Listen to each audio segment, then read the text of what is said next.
Why, hello, little ones. It's a pleasure to see you again. Have you been well since the last time that we were together? I do hope so. We care ever so much about each and every one of you. That's why we created the safe space, so that no matter where you go or what kind of a day you're having, you'll always have a safe space to come and visit and sit and listen to a story. And if you're brave enough to tell us your name, you can have a sheep in Bo Peep's flock. In fact, since the last time, we've had a great number of new sheep join the flock. Would you like to see them? You would? Excellent. Let's have a look, shall we? There's Aaron and Abel and Alice and Alicia and Andrew, Amalia, Amelia. Here comes Amy and Andrea, Angel, Anne, Annie, Ash. There's Azealie. That's all for the A's. On to the B's. There's Bebe and Beep and Billy and Blue and Brownie and Bunny. That's all for the B's. On to the C's. Here comes Candy and Cara and Carol. And here's Cassie and Chalk and Chantel. And here's Charlie and Christopher D. There's Claire, Cody. Here comes Connor. Oh, look, it's Crystal. That's all for the C's. On to the D's. Here comes Danny, and there's Diana and Dodie. Goodness, that's all for the D's. On to the E's. And there comes E, and Ellie, and Elliot, and Emily, and there's Eve and Evelyn. That's all for the E's. On to the F's. Here comes Finn, and there goes Freak, and FTM. Here comes, that's all for the F's. On to the G's. Here comes Glitter, and God's Angel System, Gracie, and Gregory. Now on to the H's, eh? Here's Hannah and Hyphen. That's all. Goodness gracious, they have it all to themselves. Here come the I's. Isabel, and just like that, her as well. On to the J's. Here's Jack and Jaxie and John, and here comes Jenny and Jane. Goodness, now on to K. Here's Kai and Karen and Kate and Kinsu and Kit. Oh, on to L. Lammy, oh, here they come. Here's Layla, Left, Leo, there's Lily, Little Abby, oh goodness gracious, and here comes Little Llama. Right after her we have Lizzie and Luca, there's Lunar System, and Lydia. That's all for the L's. Come on. Now for the M's. We have Marigold and Mason and Maribel, Mia, Mike, Miles. Here comes Mimi, and there's Minnie. Here's Mrs., and there's Misty. Goodness, that's all for the M's. On to the N's. We have Nickel. Oh, and here's Nikki. Nobody and nothing. Oh, goodness gracious, that's all for the N's. On to the O's. We have Orchid and Oscar, and there's Oxys. That's all for the O's. On to the P's, eh? Pan. Here comes Pearl. Pippin. Potato. That's a fun one to say. And there's Pumpkin. That's all for the P's. On to the R's. There's Ray and Raja, and here comes Raven, and there's Remy and Ruru and Rosie. That's all for the R's. Oh goodness, it's the S's. Here comes Sarah and Scarlett and Sarah, and there's Seven, and there's Sierra and Shicey and Sunny and Stefan and Sunny and Sunshine and Susie. Goodness gracious, that's all for the S's. On to the T's. Here comes Taylor. There are the triplets. There's Timmy, Titch. Here comes Thomas, Torin, and there's Tutu. And last but not least, here comes Yuki. There you go. There you go. What wonderful names. And you know what? Those are all your names. Your name's on the sheep in the flock. That way, no matter what kind of a day you're having, no matter where you are, you'll always be a part of the safe space, won't you? And what do we do in the safe space? We listen to stories, don't we? And I picked out a wonderful story for us this time. It's called Jack and the Beanstalk. But what have I done with it? It's not over here by Bo Peep and the tree and the flock, and it's not over here by the castle and Mr. Bear. I wonder what I could have done with it. I know. Let's have a look in the chest, shall we? Excuse me, Mr. Bear, we'll have to move you. Isn't he a lovely bear? He's so terribly pink, and he has this perfectly lovely heart with a terribly important word written on it. Do you know what that word is? Yes, it's love. L-O-V-E. Love. And that is a terribly important word to remember, because you are loved. All right, Mr. Bear, we'll put you down there while we open up the chest. What's this? More books. And sure enough, here's the book that we're looking for. Jack and the Beanstalk. We'll let you hold that, Mr. Bear, while we close up the chest, so you'll have a place to sit and listen to the story, too. Up you go. Excellent. Now then, are you ready? Do you have your blankie or your stuffie or your favorite toy?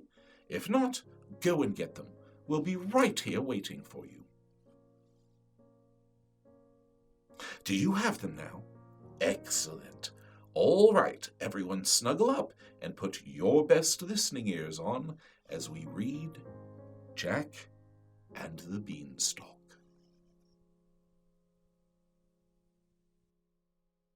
Jack and the Beanstalk, retold by Stella Williams-Nathan, illustrated by Dora Leder. Once upon a time, there was a boy who lived with his mother in a tiny cottage. They were very poor.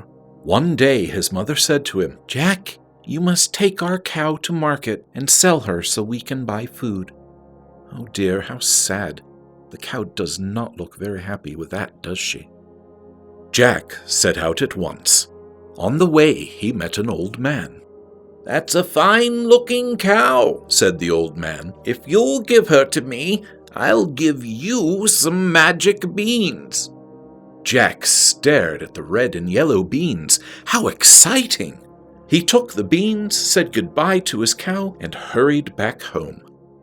Goodness, the poor cow. I do hope that the old man is nice to her. Do you think he will be? I think so, too.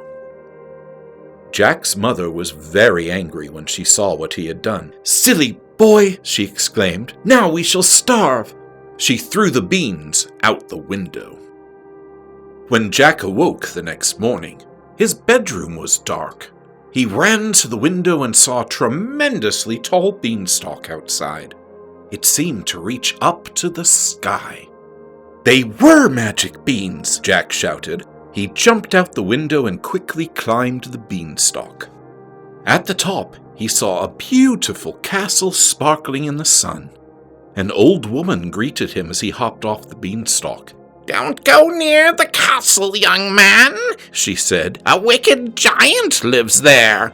Long ago, he stole your father's fortune and left him a poor man." "Then I must certainly get it back," Jack exclaimed, and he strode right to the castle door.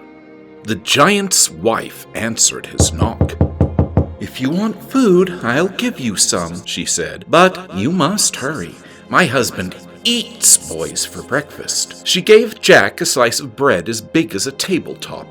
But even as he ate, there began a great noise outside. Jack leaped into a skillet to hide, just as the giant entered, bellowing, "Fee, fi, fo, fum. I smell the blood of an Englishman. Be he live or be he dead, I'll grind his bones to make my bread."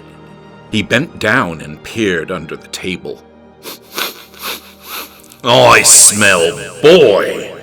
"Nonsense," said his wife. "Eat your breakfast."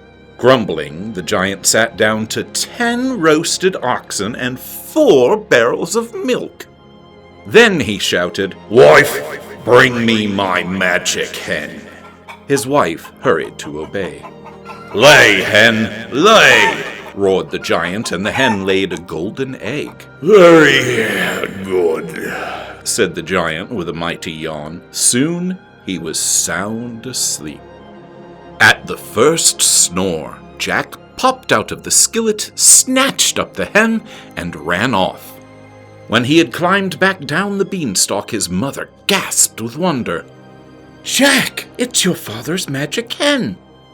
The next day, Jack climbed the beanstalk again. "I'll give you a bite to eat," said the giant's wife when she saw him. "But hurry, the giant is in a terrible temper because he has lost his magic hen." Jack was eating a tart as big as a fish pond when the castle began to shake. He leaped into a butter churn just as the giant entered, bellowing, "Fee, fi, fo, fum! I smell the blood of an Englishman. Be he live or be he dead, I'll grind his bones to make my bread." "Don't tell me you smell boy again," said his wife. "Sit down and eat your breakfast." Muttering to himself, the giant gobbled 12 roasted pigs and 6 dozen eggs. Then he shouted, "Wife, bring me my harp." Quickly, his wife did as she was told. "Play, harp, play," commanded the giant, and the harp played such beautiful music that it soon lulled the giant to sleep. At once, Jack jumped out of the butter churn, seized the harp, and ran away. When he reached the bottom of the beanstalk, his mother was waiting. "Oh, Jack," she said happily, "you have found your father's golden harp." When Jack climbed the beanstalk the next morning, the giant's wife was waiting for him. "I'll give you a snack if you wish," she said, "but you are in great danger. The giant lost his harp yesterday, and he's in a terrible rage." Jack was eating a cupcake as big as a haystack when he heard the giant coming. He jumped into a pail and listened to the terrible roar. "Fee, fi, fo, fum! I smell the blood of an Englishman. Be he live or be he dead, I'll grind his bones to make my bread." "Sit down and eat your breakfast," said the giant's wife. "Then you'll feel better." Mumbling angrily, the giant ate 15 roasted ducklings and 200 sausages. "Wife," he growled, "fetch my gold. That will cheer me." For a long time, the giant played with his gold pieces. When at last he closed his eyes, Jack jumped out of the pail, snatched the gold, and ran. But the giant had only been pretending to sleep. With a roar, he leaped to his feet. "I told you I smelled boy!" he bellowed as he raced after Jack. Poor Jack ran faster than he had ever run in his life. "Mother, get the axe ready!" he shouted from the top of the beanstalk. As he climbed down, the beanstalk began to sway. Jack looked up and saw that the giant was coming down too. It was such a frightening sight that Jack dropped the gold and tumbled all the way to the ground. Quick as a wink, he jumped up and took the axe from his mother. Smack! Smack! The beanstalk snapped in two. There was a great crash, and the giant lay before them, dead. Jack's mother gave him a hug and told him he was indeed a brave boy. "You have brought back your father's hen, his harp, and his gold," she said. "We shall certainly live happily ever after." For who could be sad with a hen to lay golden eggs, a harp to play beautiful music, and gold to buy bread and cheese and, sometimes, strawberry tots? And look, there's Jack sitting on the bench outside of their tiny cottage. It looks like he's eating a strawberry tart, doesn't it? And that must be his mother there petting the golden hen. The end. Wasn't that a wonderful story? Jack and his mother there, sitting outside of their house, looking quite contented and satisfied, don't you think? And rightfully so. After all, Jack was terribly brave in order to climb the beanstalk to get his father's treasures back, wasn't he? Do you know, sometimes it can be like that on the inside as well as the outside. Sometimes there are things in life that seem enormous, great big problems, like the giant that Jack faced, that can be very difficult to face. Say, for example, going to the doctor, or for us, even worse, going to the dentist. There's nothing worse than going to the dentist, except, of course, the toothache that you have when you don't go to the dentist. So, sometimes it's necessary for us to be like Jack and pluck up the courage in order to do the things that must be done. So the next time that you have a giant problem that you think you can't overcome, just think of Jack and the courage that he showed climbing up the beanstalk until all of a sudden his giant problem was brought right back down to earth. I think that would be a good thing to do. Don't you? Well, little ones, that's all for this time. We'd like to thank you for coming to the safe space to visit us and to listen to the stories. Now, before we go, we have 3 very important things to remember, don't we? And I thought it would be an excellent idea if we said them all together. So, always remember that you are loved, that you are strong, and that you are not alone. I'm Percival. Thank you for watching. Goodbye.